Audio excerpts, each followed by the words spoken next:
Hey guys, welcome to Wrestling Days and welcome to today's unseen video. This way we round up all the big talking points from social media, and I am the colour red, thank you. This surprising news to me, and I'm going to explain why. The belief is that John Cena is going to headline the 2026 Hall of Fame. That's coming from F4W online. That's Brian Alvarez, right? And the reason why this surprises me is, of course he deserves it. No one's saying he doesn't. Of course he's going to headline the Hall of Fame. That doesn't surprise me. It's just the fact that we're doing it so soon. We've spent all this year celebrating Cena, and we're going to celebrate him in December for his final match. I don't know if just a couple of months later putting him into the Hall of Fame is maybe just a lot to do in such a short space of time.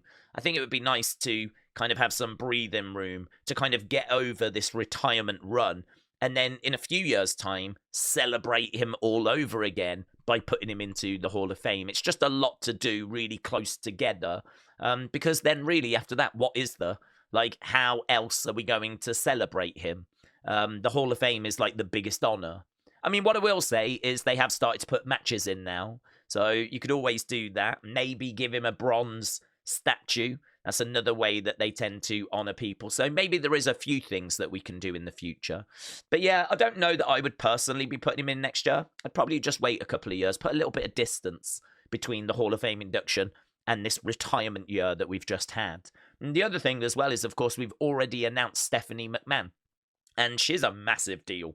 I mean, she's a former women's champion. She's had loads of matches. She's obviously had matches at PLEs, high-profile matches at WrestleMania and SummerSlam. She was the CEO of the company at one point. She was in charge of the writing team. She's, as we said, been an on-screen character a lot. I mean, think of all the TV time she's had. She's the daughter of Vince. I mean, she started out as being like a model for a lot of the merch and everything. Like, it's just pretty crazy, everything that she's done. In my mind, I think she deserves to be a headliner. And I would have thought that Triple H would have made her a headliner. So I kind of felt like that was the headliner sorted. We were just going to put some really good talent in with her to strengthen the class. Maybe put in Undertaker-Shawn Michaels match as well, so that both of them would be there. Because that's obviously a match that needs to go in, right? We did Stone Cold Brett last year. So Undertaker Shawn this year makes sense in my mind.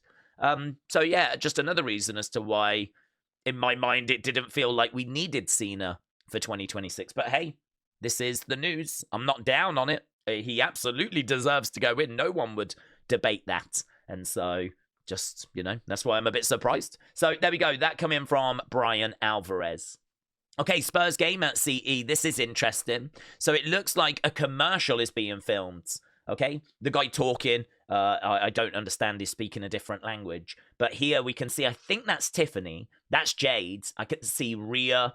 EO is in red. I think Charlotte might be there. But a lot of people are saying Liv Morgan, apparently one of them as well. One of the girls. So I think a lot of people are thinking this is probably something to do with WrestleMania. Because the guys obviously had a WrestleMania commercial. And it is a bit weird that the girls haven't had one, right? So this could be filming for WrestleMania. I think I can see Big Time Bex there as well. It's hard. I mean, you can definitely see Jade, Rhea, Tiffany, Liv, Charlotte. That's Charlotte, isn't it? So it just feels a bit different, though, to the one that the guys did, sitting down at the table. This one feels different, so I think they're going for a different vibe with the women's commercial. And you can see, like, cameras, they're filming. It's not just that they're all on a night out. I mean, there's people trying to sort out lighting. I think all of this is crew. There is, like, a camera rig around, so clearly something is being filmed involving a lot of the top female talent. And again, a lot of people pointing towards a Mania commercial. Okay, this is interesting. So, Christopher, thank you. So, WWE have released this. It is footage of Roman and CM Punk talking. You can't quite make out. It's really quiet for this first bit, but in a second we're going to zoom in. Boom. Right? Here's what they say. If we're going to do this and you try to stab me in the back, well, then you're going to have an enemy. That's what Punk said. Just remember this, said Roman. I don't stab in the back. I don't have to. I'll look you in the eyes and I'll put that knife in your heart. So those were the words that were being exchanged between CM Punk and Roman Reigns on Monday Night Raw. I thought that was really, really good. I mean, I really wanted to hear what they were saying to each other. But basically, it looks like Roman is that next member of this War Games team. They're just trying to settle their differences here. Just letting each other know that if you stab me in the back, I'm coming for you. So there we go. I'll put that knife in your heart. So very good. Very good. Okay, Chad Gable is expected to be at the WWE Performance Center this week as he works towards his return to the ring. So that coming from PW Insider Elite, Mike Johnson. Okay, and much like Matt Cardona's at Ryder the week before, WWE sources indicate that Dolph Ziggler is not signed to a WWE contract. That coming from Fightful Select. That coming from Fightful Select. I don't actually know if we've got the comments in here from Matt Cardona. He said that he did sign a deal that just temporarily allows them to sell merch. So he's like, I don't know if there's going to be figures or anything like that. I know we've got these shirts, and that might be it. I did sign something that just lets them temporarily sell merch. I would imagine the same is true for Dolph Ziggler, because obviously they had a Dolph Ziggler shirt available as well. Okay, talking of Dolph, Nic Nemeth, he said he was hidden away at Madison Square Garden for 5 to 6 hours. He said, in the 20 years, I got to watch so many people hide, or hide under the ring, or sit on a bus, and I never got to do the hiding. I had all black on, I had a ski mask on my face, sunglasses. They put me in a loading dock inside the building. I just had to hide out for 5 to 6 hours. That's crazy, isn't it? That's crazy that he had to hide that long. He had some lovely words, though, for Solo. He said Solo was easy. That dude was good when I left, and now he's like 10 times better. He was already good, but he's on his way to being really good. So Dolph Ziggler really impressed with the development of Solo Sikoa. In other news, Drew celebrating the fact that Scotland have qualified for the World Cup. So many congratulations to them. I was watching the end of that game. Bonkers game. Absolutely bonkers. They managed to get past Denmark, and it was a crazy ending to that game. That means that they are going to the World Cup next year for the first time since 1998. It's a big deal for Scotland, and Drew was loving it. Tears in his eyes. Look, I'll see you lads on this side of the pond in June. So, Christopher, shout out to you. You effing beauty. What a night, said Christopher. There was lots of celebrating. Means a lot, that does, to a lot of people. And you know what else means a lot? The Women's Intercontinental Championship. It meant a lot to Becky Lynch. Here's Becky talking about that situation. I've been taking so many meetings today with the best lawyers in the country, and you know, all of them want this case. All of them want this case because it's so cut and dry. It's so easy for them. This is clearly a case of corruption, of injustice. There was a crooked ref. AJ has no managing license. What are you doing? How are you able to get past all of the stop guards? We have the best security, and she's able to just waltz out there, cost me the title, and we're calling Maxine Dupree the Intercontinental. She is not the Intercontinental Champion because I never lost. She should have been counted out. She should have been disqualified. She should definitely have been disqualified because AJ Lee acted on her behalf, and all the lawyers are saying this. It's been a great day. Do you know what? She seems to be wearing the exact same thing I just saw her wearing in that little video clip where they seem to be filming a commercial. So it seems like that is from today, and it seems like that's what Becky was doing today. So, I mean, it's quite the outfit, isn't it? And as I said, I believe that was what she was wearing in that. So, Logan's B, thank you. Appreciate it. Tribal Chief, thank you. Said, next week, Raw is unmissable. The OTC will be in the house. Let's effing go. We are so back. Cannot wait to see what's going to happen. So, featured superstars next week. Apparently, Brock, Penta, Rhea, Jay, Punk, Roman. It's going to be a stacked show next week. I think is next week the go home for Survivor Series. It could be. It could be. I think next week is the go home for Survivor Series. Very close now, isn't it, actually? That's kind of come around really quickly. So, yes, another big Raw next week. Something to look forward to. Okay, a few comments here from Tony Khan. He did that interview with Ariel Helwani. I don't know about you, but I was really interested to see what was going to get said. I did watch it. I thought he did really well, actually. I thought he kind of was very politician-like, very positive, always spinning anything that could be a negative into a positive. Anything he was asked about, he was like, well, thank you for asking. I'm really excited about the future of AEW. I mean, he was in full promoter mode. So I thought he did well. A couple of things that he spoke about that I think people might find interesting. He didn't really have any information in regards to Chris Jericho. He just said he couldn't really talk about that because it was a contract thing. I think the belief is, though, and I've heard nothing to the contrary, that Jericho's contract with AEW is up at the end of the year. So I don't expect anything Jericho related until 2026. I think he is hoping, and he said he's hoping, that he can get Jericho back with AEW. But it feels at the moment like Jericho could be WWE bound. We have said before, though, could be a swerve. Could be they're playing a bit of a game. Could be that we get to the end of the year and then it's announced he's re-signed with AEW. So we're going to have to wait and see on that. And then this was weird. It's not even really news. But he said WWE didn't reach out about trying to get Edge, Adam Copeland. He said, Adam's going to be here through the year. Adam Copeland's a huge part of AEW. I've got so much respect for him. I really like Adam a lot. I'm glad to have him here.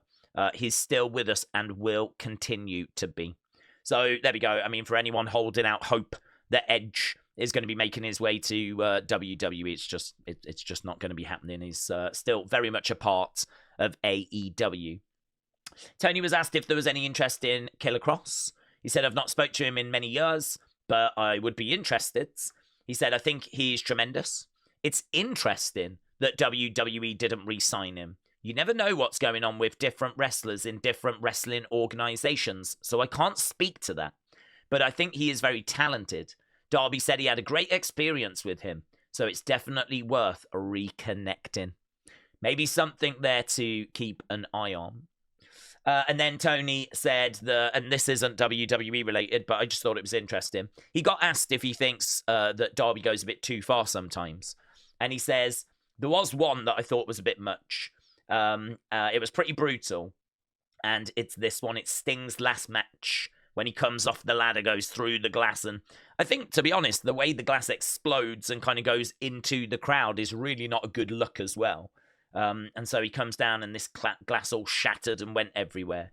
And so he says, I thought that was probably a bit too much. So there we go. I thought it was too far.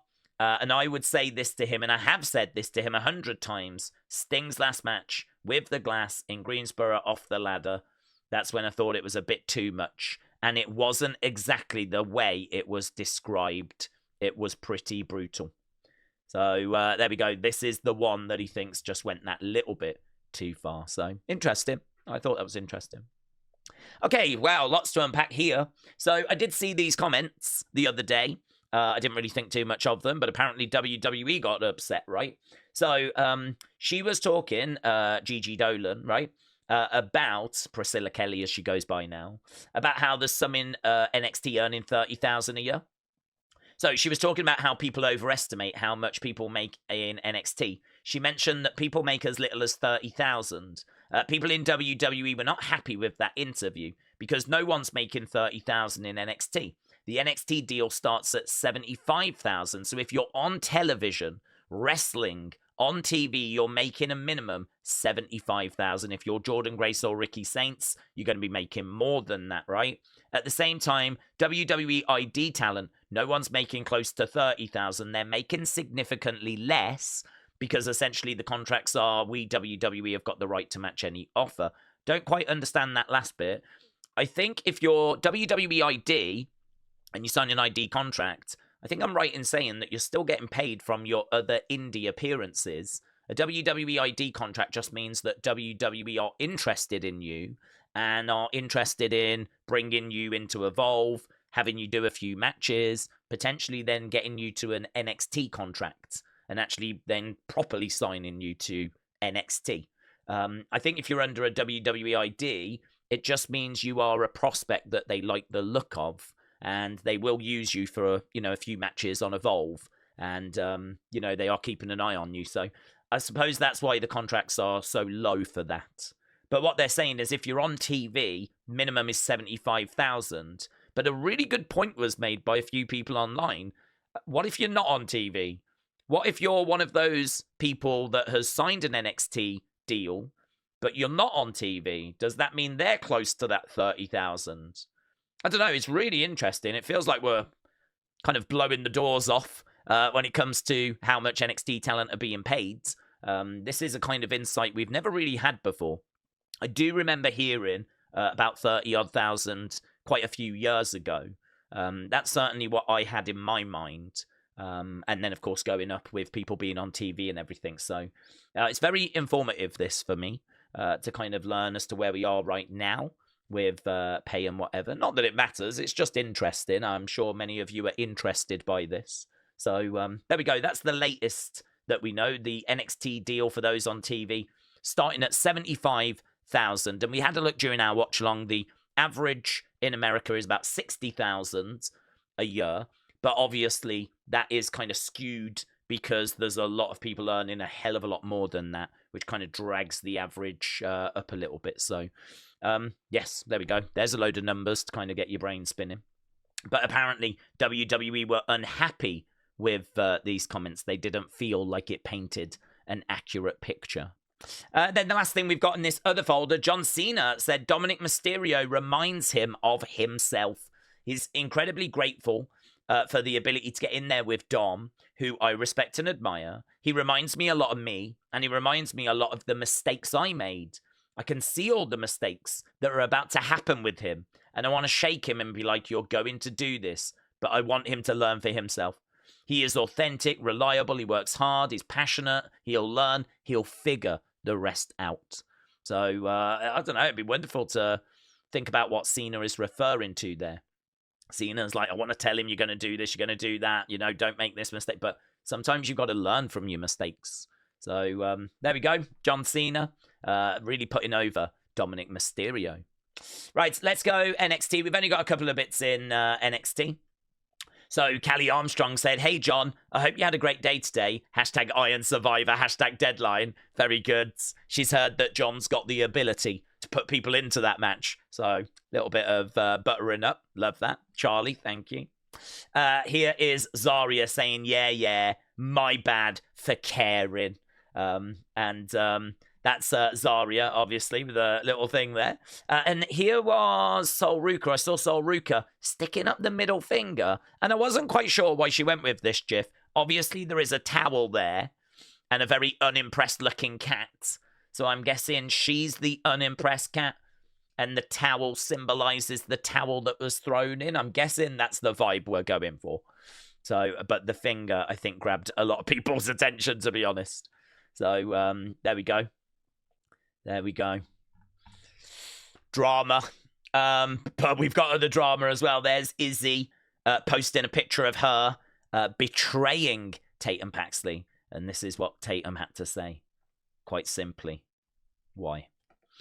Mate, there's a lot of heartache online about that. A lot of heartache. A lot of people struggling with what went down tonight on NXT.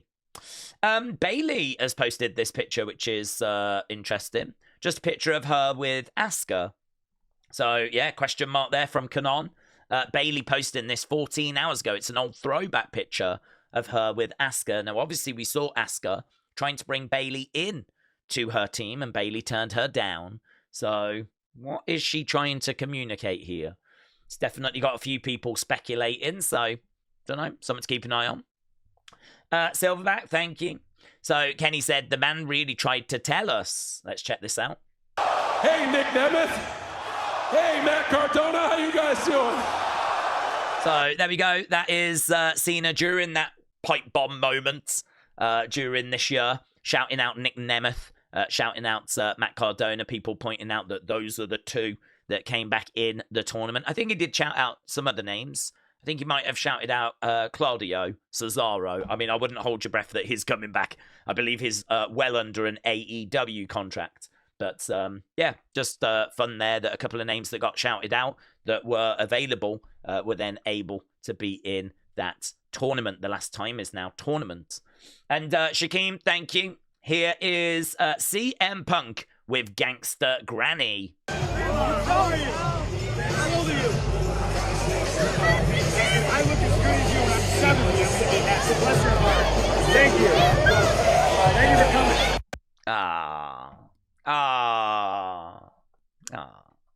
Right, let's go into community.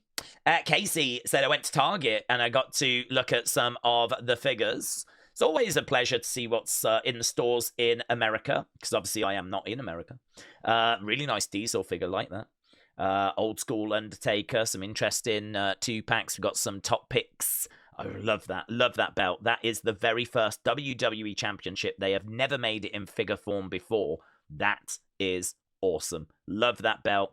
Always got to love a Bruno figure. Roman, of course. John Cena, Ultimate Warrior. Pretty sick pack. I would say if that goes down on sale, definitely worth a look. Then we've got like a really cool looking Shawn, although not sure about the hair, to be honest. Love that Diesel. Razor's always goated. And we've got Hunter Hearst Helmsley, which I don't know if he comes with like an entrance jacket or anything. Haven't seen that figure. But yeah, that's pretty fun. That's pretty fun. So yes, Casey, thank you. Always good to see what's on the shelves in America. Wrestling Junkie as well was actually at the show at Madison Square Garden. So Wrestling Junkie, we are having to kind of look over at the side a little bit.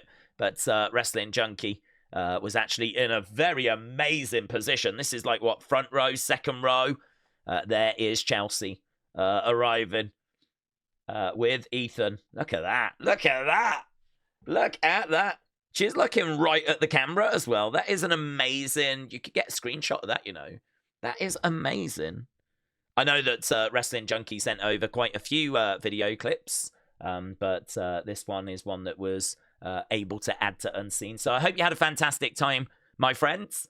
And here Chanel said, for your information, for the buds in the US, found this at Walmart for only $10. I've always wanted a Raw is War shirt. Love the talent displayed here.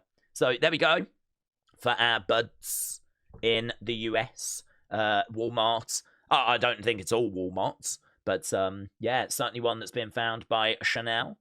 Raw is what that is very cool, actually. That is very cool.